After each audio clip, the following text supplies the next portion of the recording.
The combat in the game feels very intense. Very personal.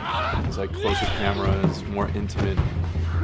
You want to feel each concussive strike. Right here!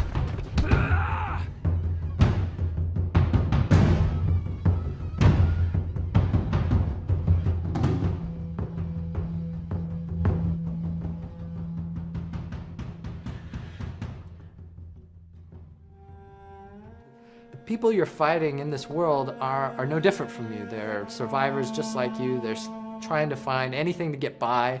We want to make you feel for these enemies. We want to make you hate them, feel sorry for them, be afraid of them. Make you feel kind of bad when you shoot at them. You have to feel that there is that consequence to engaging with these people and that there is something at stake. Your objectives aren't lining up, so now it's time to kill or be killed.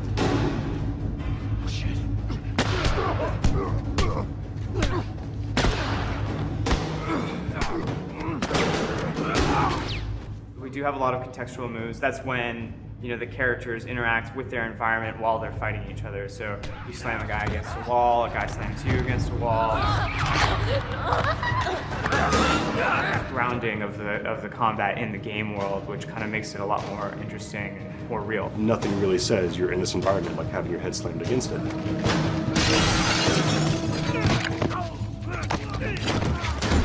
The stealth component is a big part of using the environment, like finding intelligent places to hide that give you flank groups.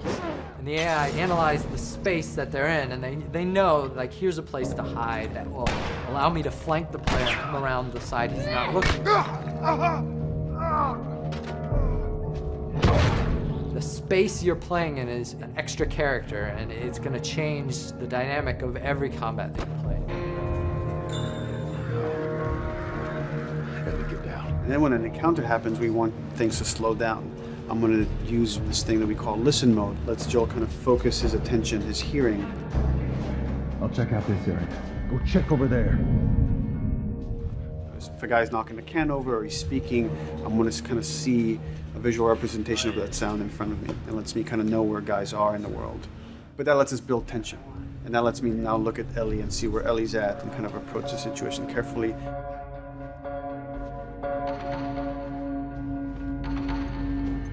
The AI are helping you, and you are helping them, and there's a back and forth. Ellie will start doing things like picking up a brick and tossing it at enemies to distract them and to help you out in combat. What we wanted them to do is to have their vocals be an assistance to you in gameplay. Ellie will call out when an enemy is near you and is just starting to gain line of sight on you. She'll say on your left or on your right and try to give you some hints as to where the enemy is. Hey!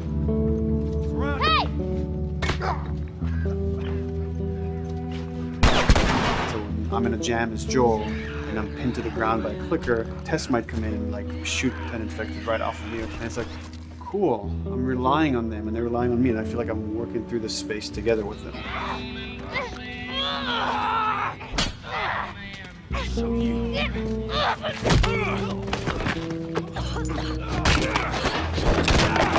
You might say, they did a bad thing. They killed somebody. They didn't do something that seems fully morally just. Well, you're going to think that they're bad people unless you, as the player, feel how terribly difficult it is to survive. The pressure is so terrible in this world that you just have to make a choice and live with it. Right now, I'm gonna jump down there and I'm gonna clear us a path. What about me? You reckon you can handle that?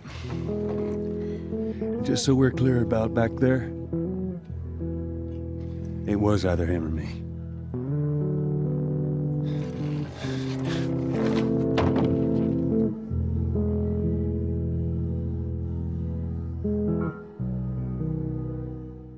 PlayStation